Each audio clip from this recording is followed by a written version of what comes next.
How the heck are you, everybody? I am Fastidious. Welcome to my official guide on Gear Raid 2 Stage 22. As you can see behind me, I've cleared it with 7 epics and 3 legendaries. Those 3 legendaries are very good, but they are all legendary healers, so we have no legendary DPS and no legendary lords. I think this is as reasonable a comp as I can show you. In the future, I can make other guides in this featuring more legendaries, stuff like that. And maybe we're going to just start focusing on stage 23 and 24. But for a lot of people, those 2 later stages will give you a lot of trouble. 22 with the right strat is actually very doable. So let me show you that right now. Let's quickly show the DPS. I use Elysia as my primary DPS, and then we drop in Estrid at the end. I will talk about substitutions for all these heroes at the end of the video. However, Elysia, I'm just specifically using because she is the only epic fighter in the entire game that has 3 tile range in front of her, so she can reach both lanes in Gear Raid 2. There's literally no other option.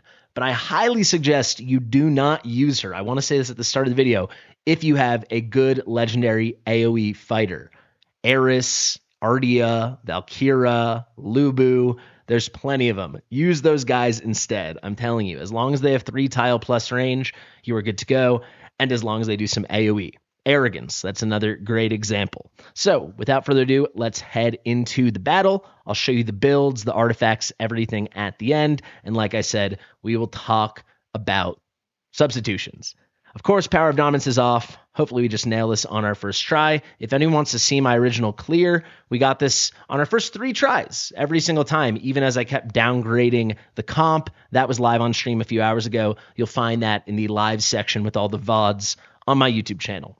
This is going to be the comp. Let me move myself out of the way so I'm not in the way of the battle at all. That should be a good spot. You can see we are running Elysia as one of the lords. She's just the lord for herself. She needs the little attribute boost. And then we've got Isolde over here. Isolde will be one of the 2 tanks we use. We're using Isolde and Rox. Rox is really good for this fight because he has some damage reduction, not just for himself, but also for allies around him. Isolde has the same kind of thing, so she's a great choice. Sadie, you do not need her for this stage for 22, but you will eventually need her deeper into Gear Raid 2 as you push towards 24. She is the ultimate, amazing, incredible MVP. She is the superstar of Gear Raid 2. Once again, there is no more Volca Polka. You got to do it this way. We're bringing Vortex in a very high HP build just for shields. Then we've got Estrid as a secondary DPS. I actually don't know if we need one for sure, but anyone that is working on 222 must have an Estrid, so there's no reason not to use her. Elysia, as I said, will be our primary DPS. She has bounce damage, so it effectively can feel like AoE, but it is not proper AoE. So once again, let me reiterate, if you have an Ardia or a Valkyra or an Eris, anything like that, please use one of those guys instead.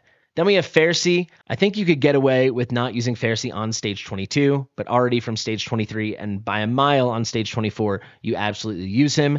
Aylin is here for her big AoE heals and a little extra reduction. We could put in Diao Chan for her. I guess I'm already talking about substitutions, but in case people miss the Diao Chan Limited, I figured Aylin was a better choice. Then we've got Hollow. Obviously, Eloin, an amazing substitution. And then we have Dolores. I only use her at the very end just to help take down the boss a bit faster, but actually we don't need her at all. So let's head into the fight and let's mess this primitive golem up.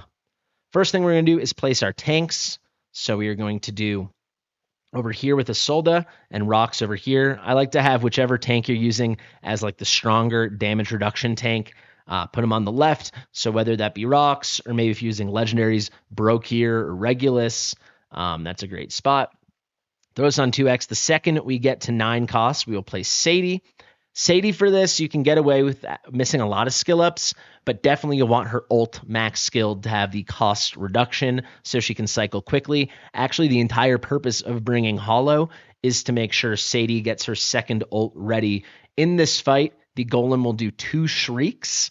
That's like the really big, nasty AoE, and it scales off of every single one of your allies' HP. So first stage 22 and 23, it will be 175% of your max HP. So if you don't have a lot of reductions, and in this case with Sadie, we're using a little damage delay as well, you will just get one shot by this. The other thing you can do is bring some big shields. You probably want a combination of everything, and that's what we're going to do. But Sadie is the best solution. I will tell you, on stage 24, it jumps from 175, which is the number 175% for stage 22 and 23. For stage 24, it is 220%. So Sadie could not be more required, at least until we get another damage delay kind of hero in this game. So yeah, we're going to want the rage regen from a holo, or like I said, you can just bring Elowen really easy so she can get that ult off twice at the right time. Like I said, there are 2 shrieks in this fight, but just so you know, in stage 24, there are 3 shrieks. Stage 24 freaking sucks. You'll probably see some content on that very soon. As soon as we have 6 costs, we'll place Aylin here. Aylin gives general damage reduction, and she has huge AoE heals. That is her role. We're going to wait till we get to 23 costs now, and then we're going to place Elysia. Here comes the Golem. There's 23. And then a lot of people, I feel like, wait too long to trigger Sadie's ult. You can trigger it pretty early, and that will help the cycling a lot faster, and you don't have to worry as much about rage regen. So what I like to do, the bars are going to come down, the countdown for the shriek, right when it's a little before halfway. Halfway would be under the 100%. Let's just trigger Sadie already. Throw it on 1x. We need to trigger our 2 tanks so they can both get their ultimate effects with the reductions. Did I not go with the Isolde? Is she locked out? No, we're good to go.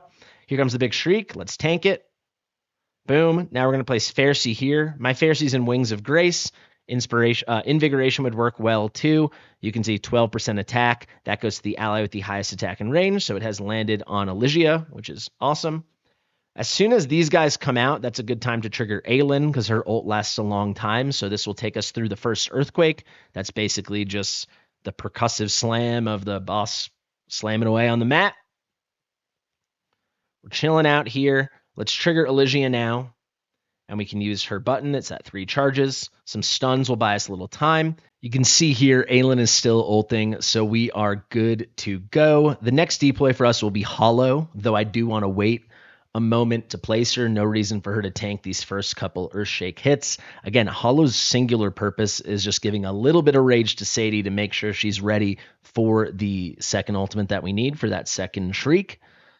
So let's go here. Aylin should handle this with her big AoEs. She's still going. All right, good time to place Holo now. Looks good. Elysia is ready to ult again.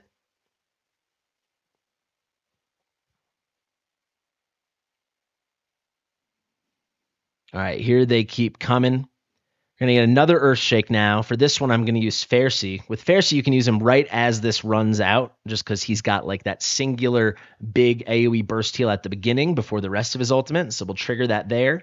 Elysia's button's ready, so we'll click that. Get some lightning. Doing pretty good. As soon as Holo's ult is ready, we can trigger her as well. You can see we're already looking really good on the rage. She's obviously A5, which is higher than A1. A1 is when she gets the rage regen based on just her basic heals. That's already good enough from Holo. So after this Earthshake, we can pick her up. Let's do that now. And now you'll see I'm not going to place Vortex yet. I'm going to wait till after the Shriek. When we place Vortex here, he will be out of Sadie range, so no reason to leave him vulnerable. It's very easy for him to die. We'll place him after that because that will be the second and final Shriek. Here they come now. The Shriek's coming in just a second when these guys run down. Here it is. So at that moment, we can trigger Sadie. We can trigger Rox. We can trigger Isolde.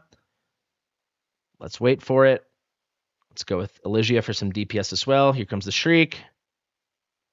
Excellent. Tank that really nice. Now we can get our Vortex down. And actually now we can get our Estrid down as well. When these guys are about here, we can trigger Aylin. Remember, her ult lasts a real long time. And we want to ult with Estrid as soon as we can because we got to keep this DPS coming out. Elysia obviously does a good job, and she's going to do the bulk of the damage, but we do need a little AoE support, and that will come from Estrid. Let's throw this on. Oh, it is on 1x. We got to ult with Faircy as soon as possible. So this is going to be a bit delayed, unfortunately, but we should be good. Let's get a big burst heal. Actually, we're completely healed up because Aylin was still going. She's crazy. That's definitely an issue people are going to have with this content. You can beat this without these 3 main healers, but this is going to be the meta way to do it because they are exceptional for this. Here come the rock throwers. These guys are the ultimate nuisance. So we need Vortex, hopefully, to land some shields here because his ult's not ready. There's a big shield on Aylin. That's what we were looking for. Here comes another Earthshake. Ooh, we can press the Elysia button, and she's going to be ready to ult in just a second. We're going to get 2 more pairs of Rock Throwers, so this is the first pair here. But we really want as many shields on Aelin as possible. We'd prefer for her not to die. But Vortex is pretty good at that. Here comes some runners. All right, let's ult with Vortex now. We need the burst heal, and there's some nice shields. Unfortunately, we didn't get one on Aelin. It only happens when you go past max health with his heals. But we're in good shape. There's the shield. Beautiful. Now we're going to get more Rock Throwers coming. These guys stink. Runners on top. We can use Sadie, though, right? She's already accommodated the 2 shrieks in this battle for us. So now we can use her for normal things. So here's an Earthshake. No reason not to use Sadie. Let's do it. And also, we're going to get these awful Rock Throwers coming. You're going to see. So we're getting 2 more here, and there's going to be more after that. Let's wait till they throw the rocks when they are just about to pass this. So we'll take that moment. Actually, we got a nice shield on Aelin there. But we'll take this moment right when they're about to pass that to trigger our 2 tanks to get those great effects. So we tank that pretty good, but you can see it's still tough. Let's trigger Aelin's ult now. Big AoE heals. Let's trigger Elysia. The DPS, you can see our 2 girls. They're doing a great job. Let's see how big this hit is. Looking good. Now here's the other pair of the Rock Throwers. Very annoying. Let's trigger Fasti right now in case we need it. No shield on Aelin, but she tanked it. You're going to see all of my healers are in a lot of HP. And people that originally struggle with this fight before they watch a guide or talk to their friends or ask people on Discord are going to be failing because they're not used to building their healers with this much HP. But you'll manage. So now we just have 2 pairs of the Rock Throwers remaining, 4 total. Even if they were to snipe our Aelin now, which they might. Let's see. Now we're good. She held on. We still should be in good shape. You can see how good Vortex is at putting these shields up. You can throw it on 2x. Here's another pair of Rock Throwers. So frustrating. This should be the last one. We want to trigger Estrid as soon as possible. Here, the boss has obviously come down. He's there with his big slams. Let's get Vortex going. Looking good. As soon as Estrid takes care of this last guy, let's go with Elysia. We can pick up. Perfect. Let's pick up Estrid now. Let's put down Dolores. She's going to help make this a bit easier. Let's trigger Sadie for some mitigation. We can pick up Isolde as well since we're done with that column. Let's put Hollow down here. These are all just little contingencies. Triple lightning there, all on the boss, obviously, since he's the only one left. Trigger Aelin for heals, because why not? Let's trigger rocks just for extra tankiness. Get some quick inspiration with Fasti until Dolores is ready. Dolores is ready. And there we go. Beautiful. So obviously we didn't need Dolores, but she just made it a little cleaner at the end. And that will be the fight, guys. So I hope you learned a lot about the mechanisms of who comes out when. You can rewatch this as many times as you need, but that's the general strategy. You really only need 1 DPS. I brought the supplemental DPS for this just because, Elysia is not the most natural DPS for this fight, but certainly we made it work. Let's do a check-in on those stats. 41.5 million damage for Elysia, 8.3 for Estrid. Rox actually did a little bit through his Awakening. I believe that's his A5 with the Reflect damage. Tiny bit for Isolde. And then we got all our healers. So I think that's a pretty complete look. You know, this only launched on Global a couple hours ago, so I'm really happy to be sharing this guide with you as soon as possible. Let me just show you again. Power of Dominance, of course, is off. If you want stage 23 and 24 content, that is coming. Have no fear. I'm going to go through all the substitutions I can think of right now. But before we do, let's show the gear. Obviously, I did use quite good gear. I mean, 22 is probably quite late game content. 23 and 24 are definitively end game pieces of content, but I geared, you know, as you should with a advanced account. Nothing too crazy here though on Isolde, right? Only 1 ancient. We got tier 1 on the right. We're going for Guardian. Click through the pieces here. Fairly reasonable stats. Just trying to get that HP pretty high. And then obviously respectable defense. She's got low base defense at only 3,000. Let me actually make myself smaller so you can see. But we did pretty good at getting it to 72. And then we got nearly 100k HP. I do not think this build would cut it for 24. Probably we could make it work on 23. If we go to the artifact now, she's in a maxed out Bastion ring. Also, all my epics are A5. I hope that goes without saying. Let's go to Sadie now. My Sadie's only A0. You can see not max skilled, but the ultimate is maxed.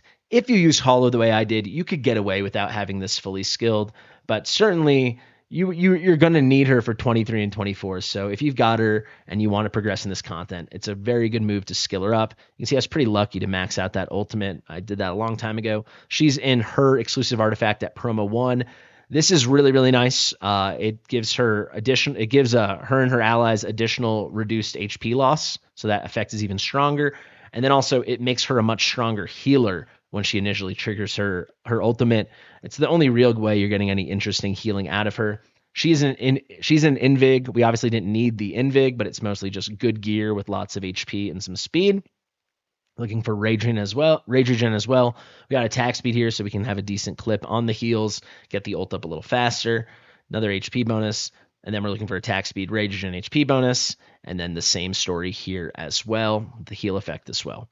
So that will be our Sadie build. Let's continue on now. We've got our Vortex. My Vortex, I just stacked the HP to the moon. Then if we could get some attack speed and heal effect, we went for it. But you can see heal effect only 34. Attack speed only 375. We just went HP, flat HP, HP bonus, flat HP, HP bonus, flat HP, some tankiness as well. His shields scale off of his health, so we want him to have a lot of it. It's as simple as that. And this is going to be one of the chunkier vortexes you've ever seen. Big HP, nice flat HP as well. Big HP bonus, I should say, and then good HP bonus. We got our Vortex to 52.5 HP. For the artifact, I've got him in a Euphoric Orb. You just really want him spamming out later on with solid heals, and then when he ults, you want those big shields, and then naturally he can put shields out from the heals when he pushes people over max HP. Working pretty nicely. That'll be our Vortex. Let's go to Rocks. He's in my best tank gear for this. Here's a North Throne exclusive. We've got him in Tempered Will. Then we've got a defense bonus main stat, very nice subs there. And then we've got this really the best Tempered Will piece on my account. This is a nice bangle, really excellent substats, and even stoicism, so a little extra defense. Here we've got a quad, big roll on HP. And here we've got our little triple, solid rolls, nothing crazy. He's at 90.1 HP, but that's because we did one on the right side defense bonus. So we got 94.19. Obviously a good set, solid build for our Rocks. He is also in a maxed out Bastion Ring. Let's go to Estrid now. She's in some of my better Infernal Roar. So looking for attack bonus main stat, always on the right, and then big crit damage rolls and some attack speed. This one has a flat attack as well. Pretty good piece. And this one has some HP for a little extra tankiness. Here we've got attack bonus, crit rate, attack speed, HP bonus. You get the picture. And then here we have our quad stats. Flat attack, crit damage, crit rate, attack bonus. And we really just cranked that attack to the moon. She is the highest base attack of any epic in the game. And then we got her up to 22,524. Very nice. Pretty fast too. Crit damage, not too special, but it was good enough to get the job done. She is in a maxed out Eye of Sin. Let's go to Elysia now. I just said Estrid had the highest base attack. If anyone was going to have higher, I would think it'd be Elysia. It's not, though. So then I guess second place is Voroth. Voroth has like 5,100 or something like that. Let's check out this Elysia build. Just a hair under 20k attack. Pretty important for when she's doing her true damage. She's got 399 attack speed. Nearly crit cap, but not the whole way there. And then pretty good crit damage. It's a solid build. It's not a crazy special build. This is the best piece on my account. Enjoy looking at it. This one is the reason we're not crit capped. I decided to go for this piece with really great substats, but no crit rate. Pretty cool piece here with the flat attack. Here we have perfect substats. This is my best Wicked Vengeance breastplate. And then we have a pretty solid Wicked Vengeance weapon. Maybe better than pretty solid. Little Yovar exclusive. Decent Rage Regen roll. So she got up to 43% Rage Regen as well. It's a good build. We put her in a Wailing Skull. There's no natural thing for her. We need to get a Mythic Fighter artifact that has an attack boost. I almost ran her in Keen Wisdom, but I changed it at the last second. But yeah, that's going to be our Elysia build. Let's go to Pharisee now. Now you're going to start getting a sense of our healers, right? Because all the healers you saw so far, Sadie and Vortex, are HP-based healers. But now you're going to see how much HP I've put on our attack-based healers. You obviously need them to have respectable attack. Pretty good attack, actually, on Pharisee, but we need the HP pretty dang high. So you're kind of going for, like, if you're doing like a deep APOC 2 run, like in Semra, it's that kind of build. So here it was important that he was in Wings of Grace because I wanted that on Elysia. Easily this could be Invig, or it could be Broken Set if you're not using Elysia. For 222, if you're using any good legendary AoE DPS fighter, you'll be good to go. But basically, attack bonus, flat HP, flat attack bonus, flat attack, HP bonus, some attack speed. Here we got attack bonus, no HP, unfortunately. I don't have very good Wings of Grace. I wish I did. And then here we went for the HP set, the Immortal Warrior, and we're always looking for HP bonus, and attack speed. And then here it was attack bonus, HP bonus, heal effect, and then we even got a nice flat attack. So in the end, we're at 31,274 HP. I would have loved to be a little bit higher, and for the later levels, I probably will have to be, but for 22, this was enough. Very good attack at 22k, especially considering we went Immortal Warrior on the left. Solid attack speed, but nothing special at all. Solid heal effect, but again, nothing perfect there at all. He is in an Elysian Epitaph, help with those single target heals. Everything he does is single target except for that one burst at the start of his ultimate. Now Aelin, she's in the best gear I could put on her, all things considered. And even still, I was a little short on the HP. Again, I was hoping to be like 33, 34, 35k, just over 32k. The attack is very good though. So you saw I've got Life Force on the left side, tier 1. Getting this amount of attack with such a low base number is pretty solid, just about 14k. Pretty fast, but nothing crazy. Heal effect is acceptable. We broke 100. Good rage regen. Really, it was just getting the HP high enough that she doesn't die. I am concerned that if this will be enough for stage 24. I would guess it will not be. You see I went on the left here because there's just a lot of HP with some attack bonus and attack speed. And then again, we've got pretty solid rolls. Nothing so special. We got a Golden Scarab here to keep those ults cycling quickly and give her a little extra attack. Let's go to Hollow now. It's the same theme. I did go Broken Set on her. We don't need her down that long. We just need her getting her ult out, getting rage out to Sadie, getting rage to everyone with the basics. Pretty good stuff. Looking for attack bonus and then tankiness with speed and healer stuff. You can kind of get it. Lots of HP. Same kind of story. Bad rolls on this piece, but whatever. Full Broken Set, we made it happen. Attack bonus, flat attack, heal effect, HP bonus. That's kind of perfect. And then crit rate, we don't care about, but big HP bonus rolls, okay attack bonus, and some attack speed. All in all, we got her quite tanky to 31.8. Given she only has 10.2k HP, I'm pretty happy with that. Quite nice attack as well. Speed is meh. Heal effect is very meh. And Rage Regen is non-existent. We really just needed her to get the one ult off, so it didn't matter. And I even ran her in a base promo Euphoric Orb. Because she was down for such a short amount of time, I didn't think it really mattered. And as you saw, it didn't really mattered. Finally, we got Dolores. Very simple Dolores build. We got her in Invig. Again, it doesn't matter. It's really just boosting herself with that extra 10%. We're looking for attack bonus main stat, flat attack, and HP bonus. Every piece will have that. And then here on the weapon, we're looking for attack bonus and HP bonus. And here we're looking for flat attack bonus, and HP bonus. All in all, we want her tanky enough to not die at the very end when the boss comes out. 27k was plenty. 14.4k attack is really good for Dolores. And that's literally it. For the artifact, we want a maxed out Golden Scarab. Those are our builds. So who can you substitute in for all of these people? The best lord for this fight, believe it or not, is the guy on my leg, King Hearts. King Hearts is the best lord for this battle. You don't need an A5 King Hearts like me. Anything will do. But as you can see, for stage 22 and also even for stage 23, you can make a soul to work.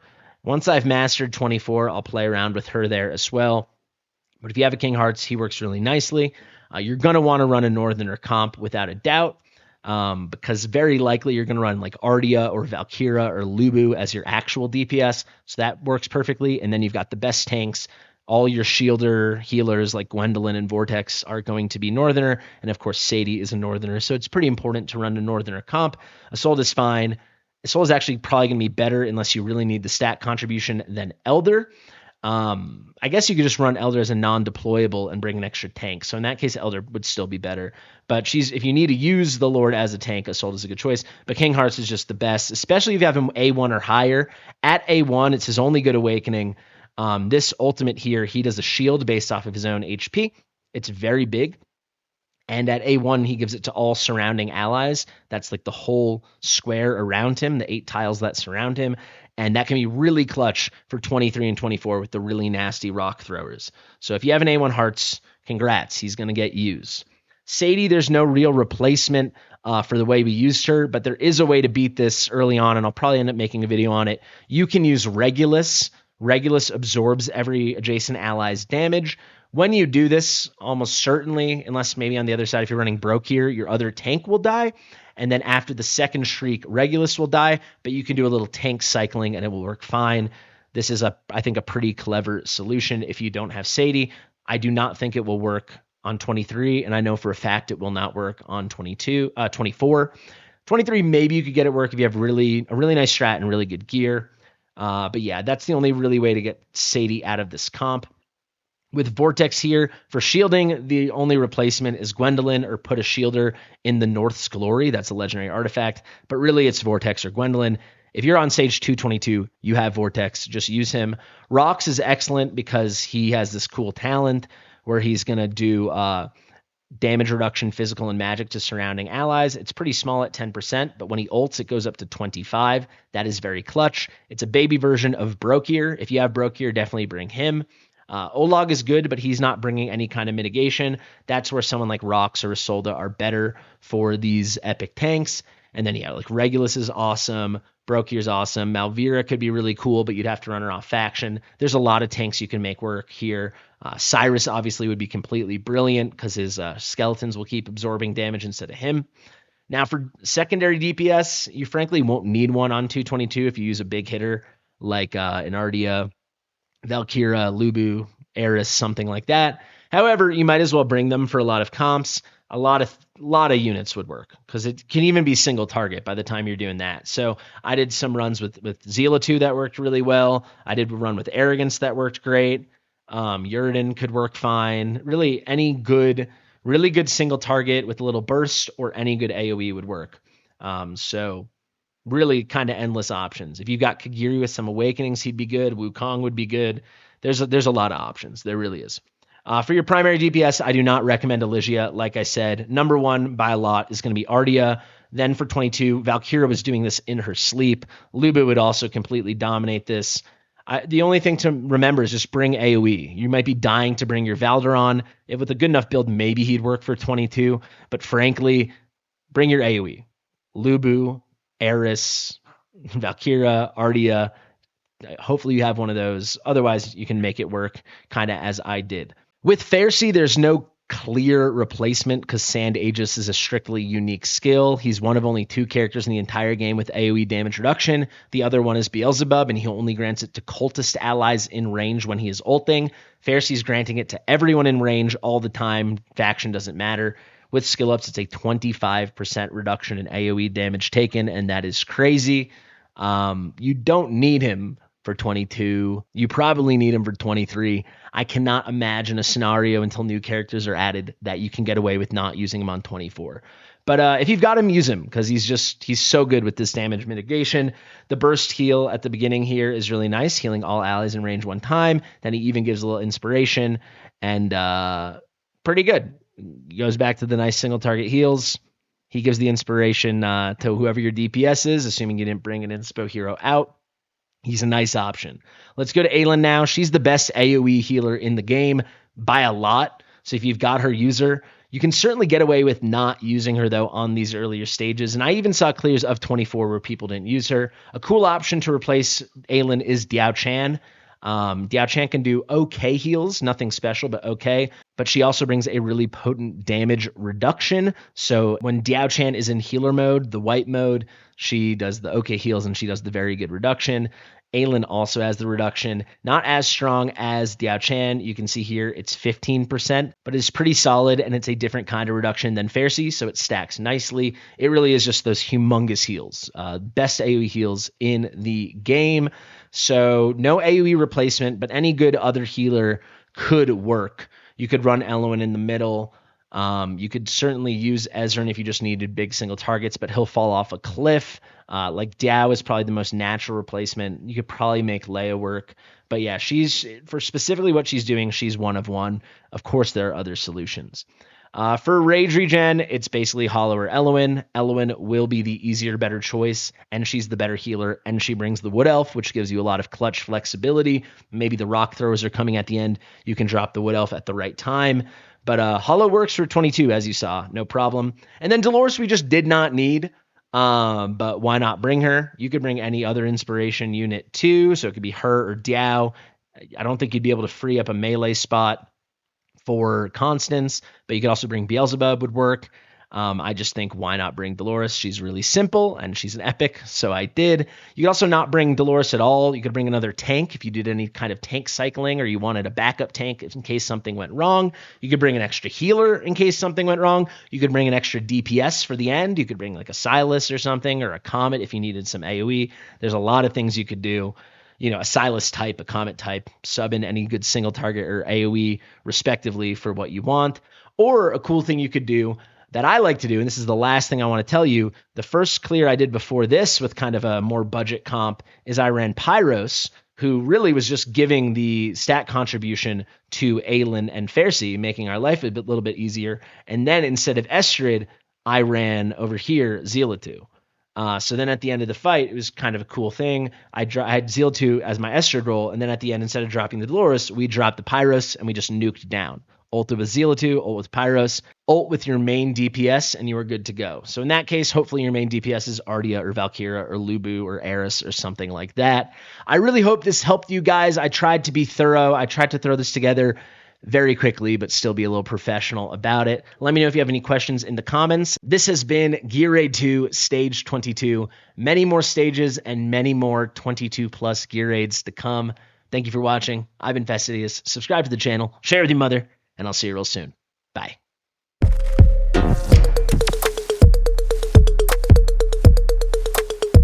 Fastidious.